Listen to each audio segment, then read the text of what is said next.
Hello, everyone, and welcome back to The Rundown. I will be your host today, Craig DeLuz, coming at you from the West Coast, the left coast, behind the Iron Curtain, otherwise known as the Sierras. And well, today is Taco Tuesday. It's raining tacos from out of the sky. Tacos, no need to ask why. Just open your mouth and close your eyes. It's raining tacos. It's raining tacos out in the street. Tacos, all you can eat. Lettuce and shells, cheese and meat. It's raining tacos. Yum, yum, yum, yum, yummity yum. It's like a dream. Yum, yum, yum, yum, yummity yum. Bring your sour cream.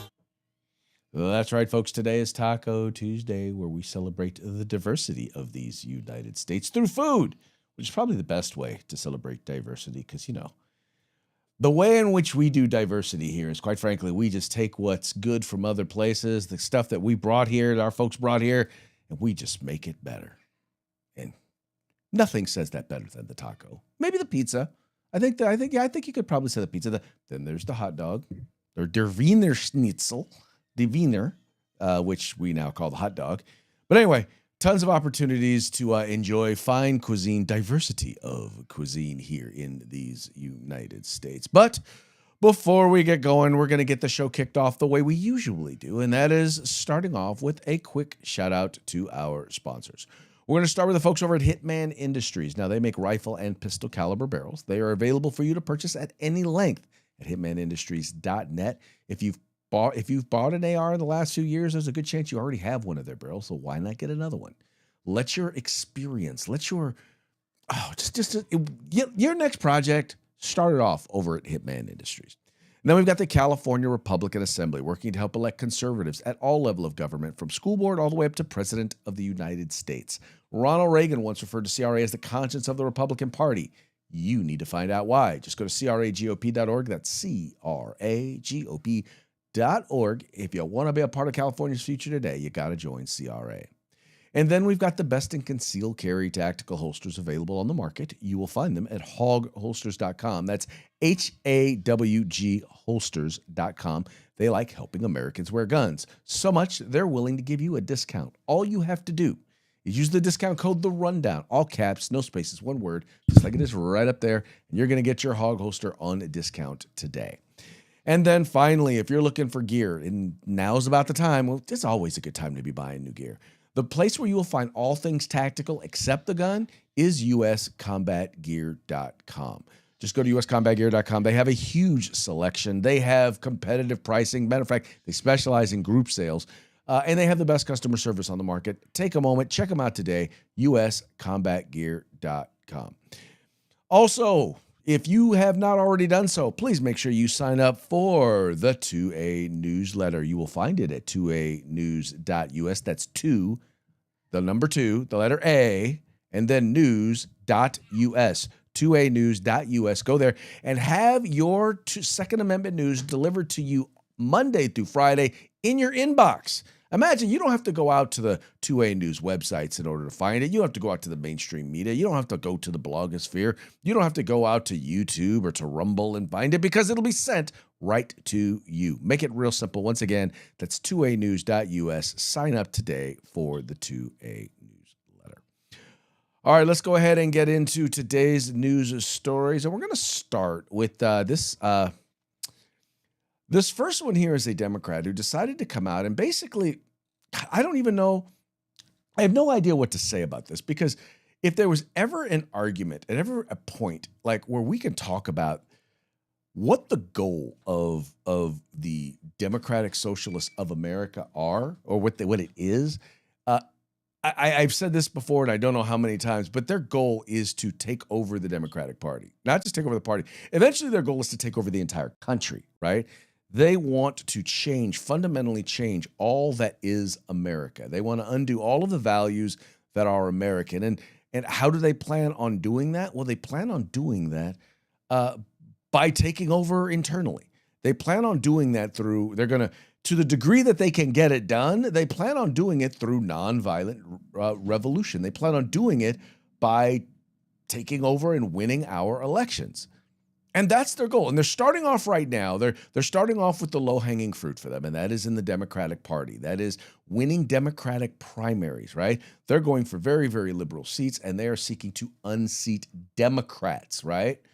Well, here you have a young lady who is running for office, who's running for Congress, and she basically says the quiet part out loud. I think it's particularly important, not just for our community in Tigray, but communities of the global South, period, right? There's a certain reckoning that we are going to have with the global world order as it exists today, and the way that it fundamentally will have to shift going forward, right? The responsibility that we have as Americans, the recognition that is going to be required of us, of the exploitative and extractive nature that we play on the global scale and the global stage, is only going to be challenged if we are getting represented by people who understand that on a fundamental level, right? And that means getting more immigrants into office. That means getting more people who have heritage in the global South into office, because that's where those decisions are made specifically. So here you have Democrat Melat Kiros. She is a Democratic socialist. She says the U.S. must elect more immigrants from global South to challenge global world order. So in other words, what she is saying is that we have to elect people who are from the worst of the worst places to live, the places where everyone is running to hear from because socialism has destroyed their economies, because they don't know how to run their own country. Let's just be real. They're doing such a poor job. Socialists are doing such a poor job of running these countries. They're running here. And that the way in which to help America is to make it more like where they came from by electing those very same people to office, you know, the ones who screwed up where they came from.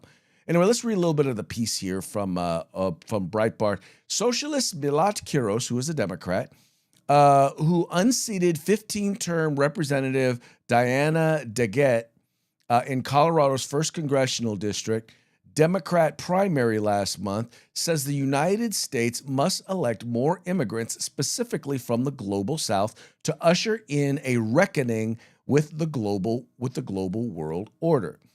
There's a certain reckoning that, well, I'm not even going to read what she said, but there's the video there. Here it says Kiros herself is an immigrant from Ethiopia, whose father was a beneficiary of the diversity visa lottery in May 1997, just weeks after her birth. The program was created by the Immigration Act of 1990, which was signed into law by President George H.W. Bush. Diversity Visa Lottery gives up to 55,000 visas every year to foreign nationals from a multitude of countries, including those with known terrorist problems, such as Afghanistan, Algeria, Egypt, Ethiopia, Iraq, Lebanon, Libya, Nigeria, Saudi Arabia, Somalia, Syria, Trinidad and Tobago, Venezuela, Yemen, and Uzbekistan. For years, research has consistently shown that the larger a region's foreign-born population, the more likely that region is to vote for Democrats over Republicans. Most significantly, in the 2024 election, surveys of foreign-born voters, those are legal immigrants who eventually secured naturalized American citizenship, found overwhelming support for failed Democratic presidential candidate Kamala Harris over Trump. A survey from the National Partnership for New Americans showed that 55% of naturalized citizen voters said they would definitely vote for Harris, compared to just 41% who said the same thing about Trump. By November 2023, the Biden administration had surged naturalizations so much that naturalized citizen voters would account for 1 in 10 eligible voters in the 2024 election, giving enormous electoral power to Americans who were born outside the U.S. In the 2019, The Atlantic's Roland Brownstein found that nearly 90% of House congressional districts with foreign-born population above the national average were won by Democrats. This means every congressional district with foreign-born population exceeding 15.5% has a 90% chance of electing Democrats and only a 10% chance of electing Republicans. Now, what this is pointing out here is this is an electoral strategy. And I hate to say this, but let's just be honest. In particular, people are coming from these third world countries. These are people who are coming from socialist governments, and their goal is, once again, to change and transform the United States into the socialist Marxist hellholes that they came from.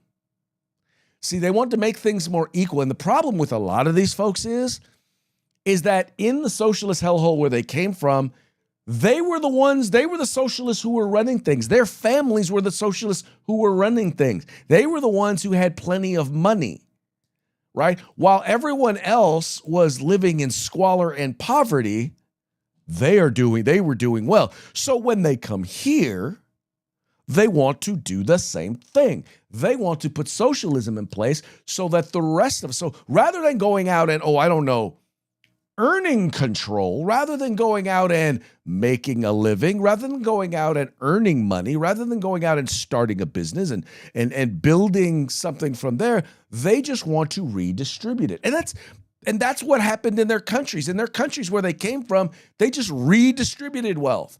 They just took it from them and gave it to themselves and then pretended to care about the people.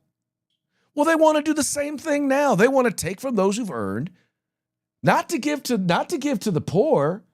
That's what they say. But it's going to go to a government program. It's going to go to an NGO. It's going to go to some entity that they control. And they're going to make sure that they are paid handsomely to control it. In the meantime, pennies on the dollar will actually make it to the people that they claim that they are going to help. That is idiotic. If you want to know what the big issue is with a lot of the fraud that's taking place right now, that's exactly what it is. This is not something new for a lot of these folks. They're literally doing what they did in the country that they came from. Ilhan Omar's family were part of the controlling, the dictators, the oligarchs in the country that they came from over in Somalia. That's who Ilhan Omar's family is. And so now she comes here and she becomes part of the political elite, part of the controlling group. She finds a place, Minnesota, that's naturally going to give way to left-wing politics. She says, I'm an attractive person of color, so they can't say no to me, and if they do, we'll call them racist. And then we will set up programs where we can siphon money off from the taxpayers. We'll send some of it back to Somalia. We'll use some of it to buy ourselves some nice cars and fancy places to live. And then put it right back into politics to help elect more people who can expand the grift.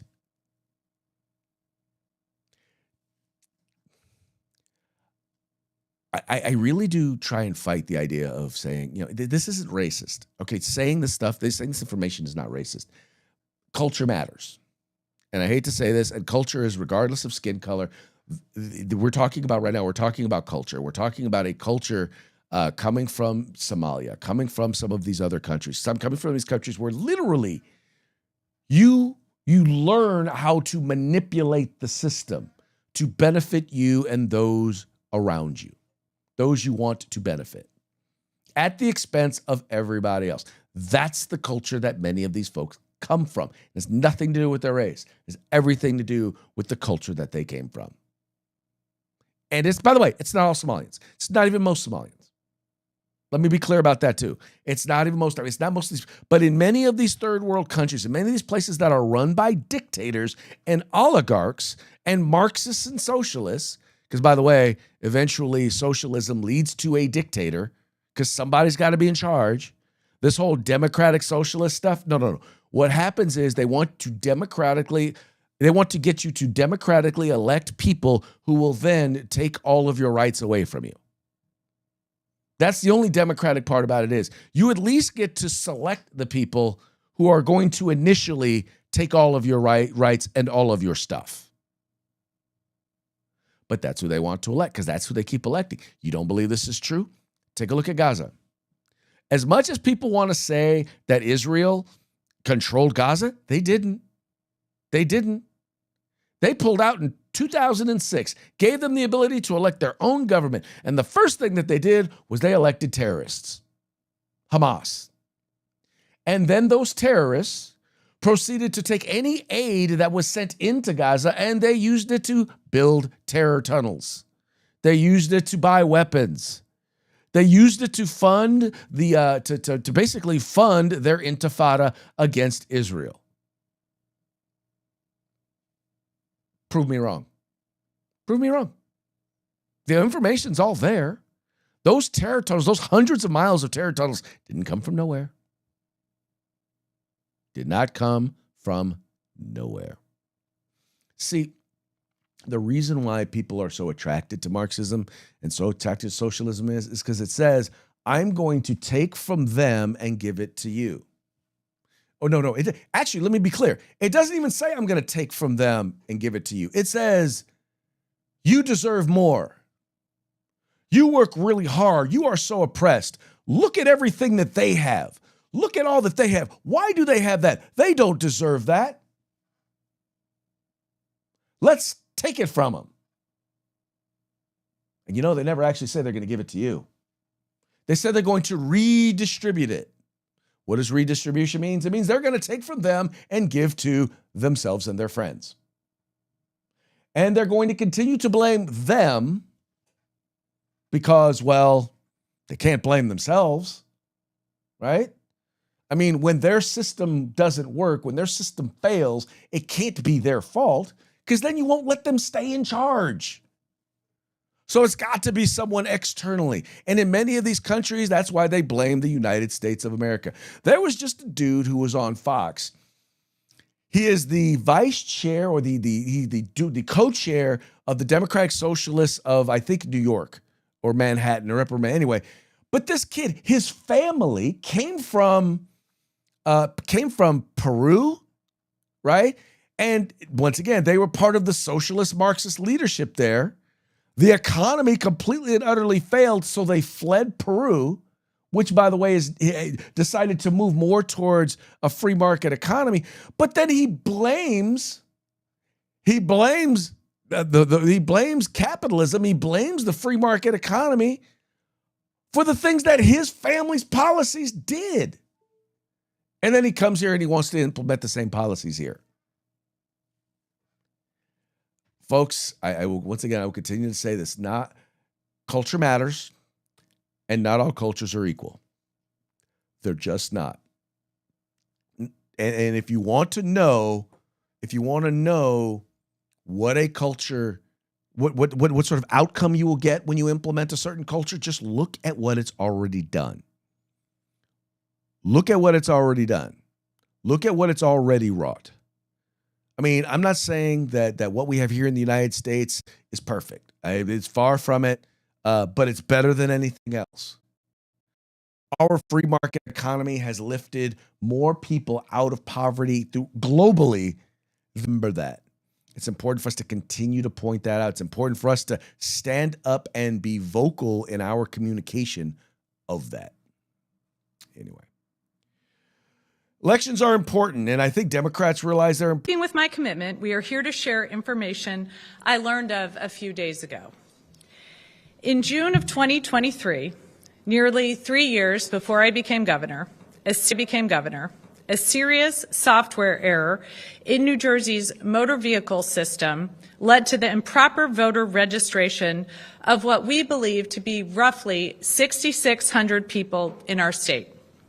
When New Jerseyans applied for a driver's license or identification at the MVC, they were asked if they wanted to register to vote. In the case of this error, some individuals indicated that they weren't citizens and weren't eligible to vote, but the software registered them anyway. The error in the software was corrected a year later in June of 2024. That is more than 2 years ago. I learned of this last Wednesday, and I immediately ordered my chief counsel to launch a comprehensive investigation. Currently, the Division of Elections is working to ensure anyone who is illegally registered is removed from the voter rolls. Initial analysis shows that fewer than 400 newly registered individuals voted in an election due to this software error. They were registered as Democrats, Republicans, and the majority unaffiliated, and were scattered across the state. But let me be clear. This entire situation is unacceptable. It's unacceptable that the vendor released software with such a glaring error. It's unacceptable that the MVC took a year to get this issue fixed. And it's unacceptable that no one in the previous administration brought this to light, demanded accountability, or took action when it happened years ago. Completely 100% agree. Now, mind you, I want to say this is not the first time this has happened. This also happened in the state of California. Now, state of California, the then Gil Cedillo, who was the now the senator for the state of California, one of the senators, he was the Secretary of State and admitted that tens of thousands of Californians, of California's residents, not legal citizens, but non-citizens were actually registered to vote in California. There's also a study that came out recently that shows that several 100,000 people are registered to vote in states like California, New Jersey, New York, and I think one other, or I think Oregon or Washington, that are not supposed to be registered. Some of them are non-citizens. Some of them are people who have moved. Some of them are people who have died. All that having been said, this is a great example, and this is the reason why the White House has been asking for states to comply and send their voter information to the federal government so that they can verify that these folks are who they say they are, that they're supposed to be, that they're legal citizens, that our voting rolls have been taken care of. Now, what's happening now is the federal government saying, look, we're going to withhold money. We're going to withhold whatever. We're not going to allow you to run our elections if you are not going to submit to making sure that this stuff gets taken care of. Now, I want to give this governor some credit because she could have hit it just like her predecessor did, but she saw it. She's like, it's there, it's happening. We need to deal with this, and we need to get these folks off the voter rolls. Now, I also want to be clear about this. So far, no one's delivered evidence that these folks have actually voted. Now, the problem is that there's almost no way to do it post-election. There really is, because once you separate the especially when you're doing mobile voting, once you separate the ballot from the envelope, you don't know whose ballot that is. So you don't know if they're voting, and you don't know who they're voting for, which you're not supposed to know who anyone is voting for. But I mean, the problem is that our election laws are set up such that it's very difficult to catch the fraud after the election. I mean, we're so protective of the voters' privacy, and we have so much reverence for the process that if you can't deal with the things, if you can't look at things that, okay, this is a potential open door beforehand and close that door beforehand, it's almost impossible to show whether or not that open door actually did result in voter fraud. It's almost impossible. First of all, you don't have enough time. After the November election, and by the way, in places like California where it takes them 3 weeks to finish counting the votes, they have to certify the election within a month. So you have to go through and count all the ballots. You have to find out if there's a problem, where the problem is, and then you have to have a person who is the right person in the right jurisdiction to actually file the lawsuit in the right court in time. Otherwise, it's moot because there's nothing really you can do about it. The election's already been certified. So there's almost nothing you can do about it after the fact.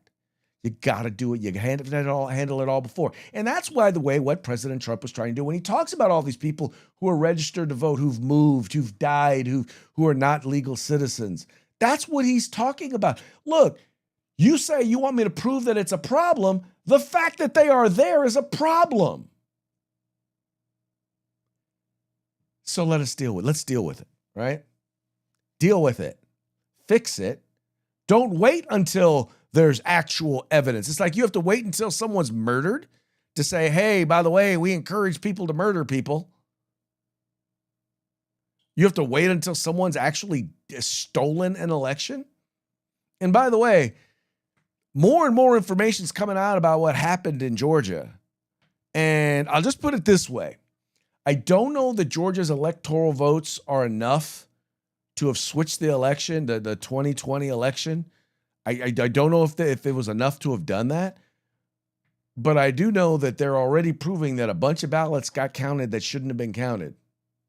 That there's a major problem with a lot of this. And some of it, by the way, was intentional. And that's one of the things the Trump administration is continuing to dig into, because if we find out that somebody got away with something, there will be hell to pay. Or let's clarify, there should be hell to pay. I'm wondering if there will be, but there most definitely should be hell to pay. Speaking of hell to pay, AR-15s and 20-round magazines are back on the menu at Virginia gun shops. That's right. Coming from Bearing Arms, being reported by Mr. Cam Edwards over there. Well, it looks like the injunction that was put in place to get these things out there, well, looks like it's gone in the right direction. It says, as of today, a statewide injunction is in place that prevents police and prosecutors from enforcing Virginia's ban on so-called assault firearms and large capacity magazines that took effect on July 1. There was originally some confusion about the scope of the injunction issued by Washington County Judge Jeffrey Campbell in Santola v. Katz, an NRA-backed challenge to the gun and magazine ban, alleging the new law violates Article 1, Section 13 of the Virginia Constitution. On July 9th, though Campbell issued an order explicitly stating that the injunction applies to all law enforcement in the state. Attorney General Jay Jones has appealed the decision, but so far the Court of Appeals hasn't scheduled a hearing for his request. And across the Commonwealth, gun store employees I spoke with today informed me that they're back selling magazines with a capacity of more than 15 rounds, along with semi-automatic rifles, shotguns, and pistols banned by the Democrat-controlled legislature and Governor Abigail Spanberger. In the end, I really do believe these things are going to wind up getting overturned. And I do believe that the citizens there in Virginia, and by the way, the citizens here in California, are going to be allowed to purchase the most commonly owned rifle in the world, being the centerfire, semi-automatic centerfire rifle with detachable magazine. Now, there may be some features, because, I hate to say this, but we got some of the folks even on the conservative end who don't mind some quote-unquote regulation. They say it shouldn't be unreasonable regulation, but we all know gun grabbers don't care what reasonable is. They don't know what reasonable is. They think allowing you to own a gun is unreasonable. So we know that we're not going to get anything fair from them. Anything quote-unquote reasonable from them, that's a big stretch. So I'm not going to hold my breath that they're going to get it right. Anyway. Speaking, by the way, of bad laws in California, there's one that we're working to try and kill right now. It has to do with, it's a grocery store bill. Now, this is a bill that would kill potential coupon programs. And this is basically, what I'm going to do is I'm going to play the story about it, and it'll kind of explain exactly what's going on here. And then see what you guys see. And then we'll talk about it a little bit on the flip side. See what you guys think. Whether it's electronics, food, or clothing, there is no denying the convenience of online shopping. Too convenient. But you know who else it's convenient for? Businesses. Sergio Flores from NBC7 and Telemundo 20 Response is here to tell us about surveillance pricing. Right. Okay, Jackie and Monica, imagine the three of us went online shopping, right? but we pay a different price for the same product based on where we live, how we buy, and what device we're using even. That's called surveillance pricing. Now, is it fair? Well, I suppose it depends on who you ask. Let's start by stating the obvious. Businesses want to make as much money as possible, while consumers would like to save as much as they can. And so, surveillance pricing allows companies to set their prices according to each buyer's individualized data, which shows their ability and willingness to pay more or less. According to the FTC, this includes location, which gauges wealth and proximity to a physical store. Online shopping behavior exposes browsing patterns, clicks, mouse movements, and items left in abandoned shopping carts. Personal data shows employment, income levels, and other information that identifies a user's demographics. And past transactions show how much you're willing to pay for a product. Even the device you use to shop online can be used by companies to set prices specifically for you, according to the FTC. I mean, the owner of the latest and greatest smartphone may have more money to burn than the owner of a less expensive option. The price on the shelf should be the same price for everybody. State Assembly member Chris Ward from San Diego has introduced a bill that would stop surveillance pricing in California. When they say, you live in San Diego, so you should pay a higher price because people make a little bit more money here than, say, you living in Riverside. Well, we should pay the same thing for the same good, regardless of who we are or where we live. And then there is the surveillance part of it all. It just hits differently when consumers don't know this is happening. Transparency is everything. And so if you know going into it sort of what the price is and why it was set that way, you can make an option as a customer, as a consumer. Accelerator Award is rightly focused on affordability in California and trying to avoid targeted price increases on California consumers. And that's not something that the Chamber of Commerce has a problem with. What Cal Chamber does have a problem with, according to its VP of Advocacy, is that Ward's bill also affects the benefits to consumers that come with surveillance pricing. It encompasses both price increases and price discounts as surveillance pricing.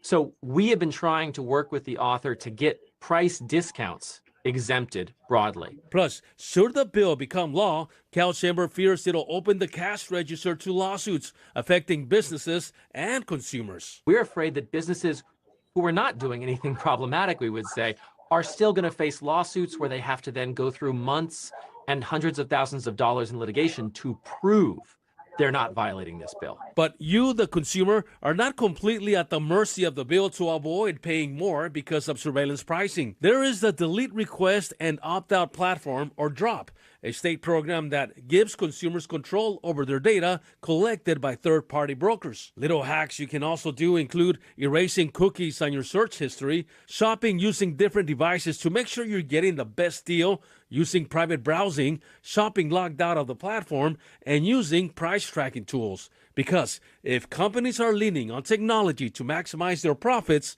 you should do the same to maximize your savings.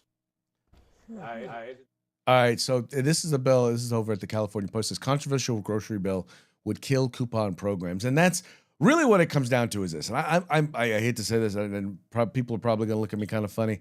I'm against this bill. I'm against this bill because, first of all, rule number one: let the buyer beware.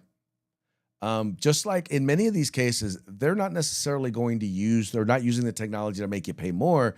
They're using the technology to provide discounts. So, for example, they might notice that I'm willing to pay, $20 less for a particular camera, right? Maybe it's still within the profit margin of that company, and they know, well, look, he's paid that for that before. Maybe he'll pay it again, right? And all of a sudden, that thing pops up. I noticed, for example, I've been working on changing my digital ecosystem with cameras and whatnot, and I've noticed that there's a particular camera that I like. I bought 2 of them now, and I didn't pay full price for either one of them, right? I got them both at a really good deal, and it took me forever to find those deals. Interestingly, all of a sudden I see the same camera popped up. I can get a third camera at that same price. Ooh, maybe I will, maybe I won't. But once again, it's a deal. Here's the thing. Ultimately, you decide whether or not you want to buy or not. Ultimately, you're the one that's in control. All it's doing is it's looking at, basically it's trying to identify, what can I get you to pay? In order for you to pay it, you have to be willing to pay it. So all you gotta do is say, well, I'm not willing to pay that. And guess what? The price will come down. It's really that simple. So I get that, but this is how Democrats, I hate to say that, this is what Democrats try to do with affordability. They try to regulate their way out of affordability instead of just let the market work. Let the market work, right? If I won't pay that if I don't have to pay that. I wrote a piece, once again, it was almost 2 years ago, and it was really talking about how what has driven up the costs in places like California and like New York. And overwhelmingly, it is market manipulation, regulation, and taxation. And all three of those mean liberal democratic government. Liberal Democrats love all three of those. They love manipulating the market in order to create equity, right? They love price floors or price ceilings, right? Price floors on labor, right? Minimum wage, right? They want to put price ceilings. They want to put in rent controls.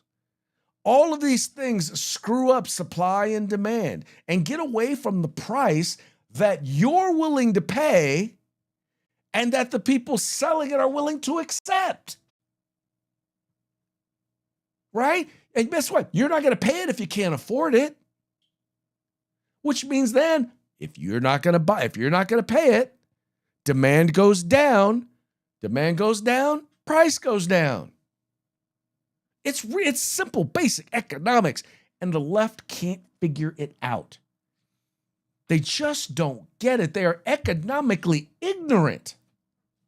And it is beyond frustrating. And then you wonder why places like, once again, like California, places like New York are so outrageously expensive. And it's their own fault.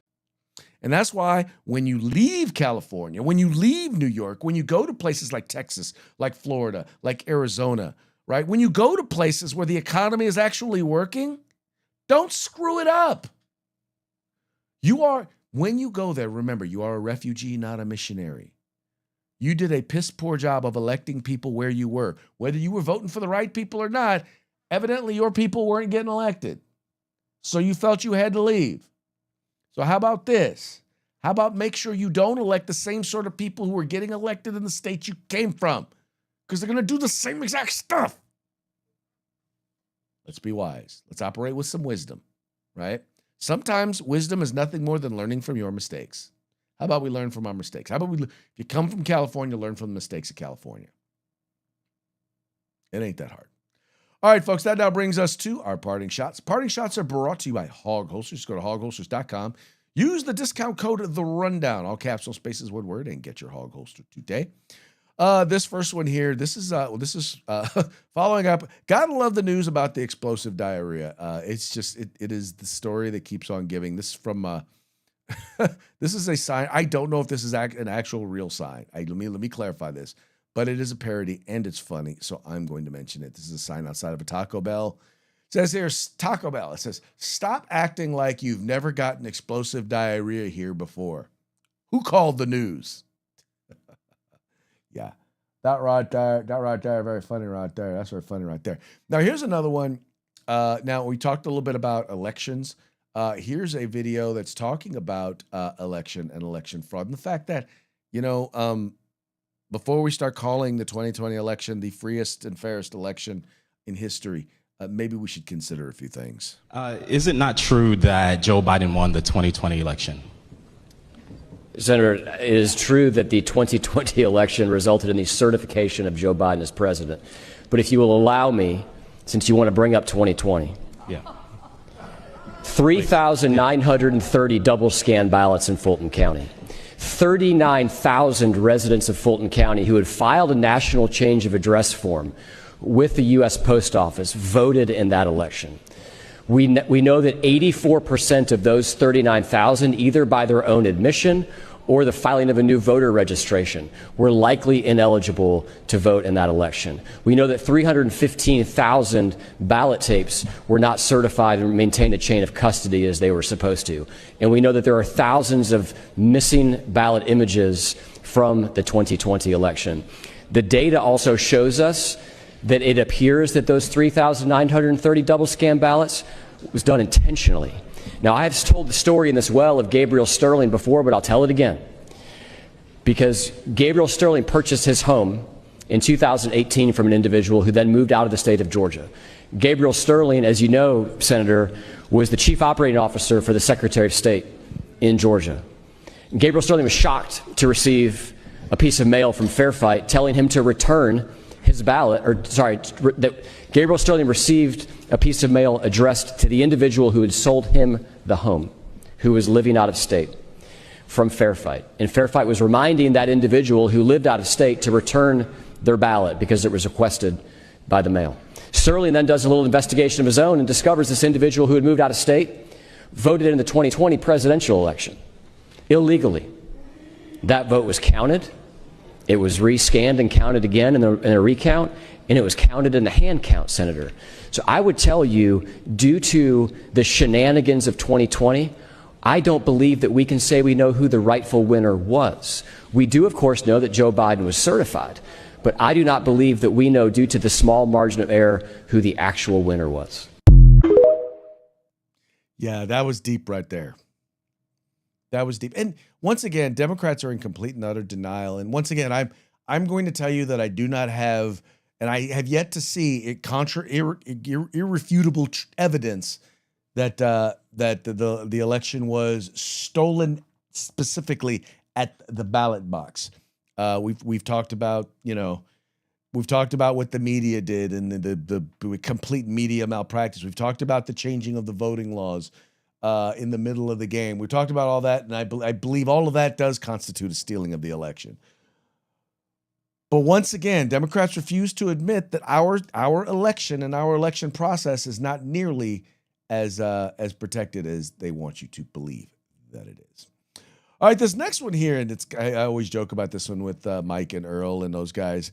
A lot of people want to insinuate that there is not white culture. Like in this country, we have subcultures. We do. We have black culture. We have Latino culture. We got Southern culture. We got country culture. We got West Coast culture. Well, guess what, folks? We do have white culture as well. I think it's good to have friends of other ethnicities, other races. You learn a lot. You can have real conversations. My black friend. Whoops, hold on. I just realized I didn't set it all the way. Let me redo this here. Bam. Now we'll do it from here. Always blows my mind. He told me recently that white people have no culture. I was like, what? I couldn't believe it. I was like, we got stuff. We got NASCAR and Bass Pro Shop and kissing dogs on the mouth. We got New Balance, Monster Energy drinks, kale, speaking to the manager, school shootings, trailer park, hacky sack, banjo, line dancing, bland food, aging terribly. Don't stop. That's white culture. All right. Always fascinating when a black guy says white people have no culture, because black people are the best at pointing out white culture. You ever watching Shark Week with a black friend? There's some scuba guy with 10 sharks around him. Your black friend's like, that's some white people shit. That's just another term for white culture. Yeah, whitey's got stuff. When I was a baby, my dad taught me how to swim by throwing me in a pool. Do that to a black kid. That's a fucking homicide. That's honky shit right there. You know what else is white culture? Homoerotic behavior. I grew up with 8 white dudes flicking me in the nuts, titty twister me, credit card swipe me. Try to teabag a black guy. He will shoot you in the face. All right? That is cracker. Yes, he will. All right, folks. That's going to be it for today's program. But before we go, we're going to give one more quick shout out to our sponsors. We've got Hitman Industries, the makers of rifle and pistol caliber barrels, available for you to purchase at any length at hitmanindustries.net. We got the California Republican Assembly, helping to elect conservatives at all levels of government. If you want to be a part of California's future today, you got to join CRA at cragop.org. We've got the best in concealed carry tactical holsters available on the market at hogholsters.com. And then finally, the place where you can find all things tactical except the gun, that would be at uscombatgear.com. All right, so that's going to be it for today. We will be back tomorrow on Hump Day. Till then, y'all have fun, stay safe, and we will see you mañana.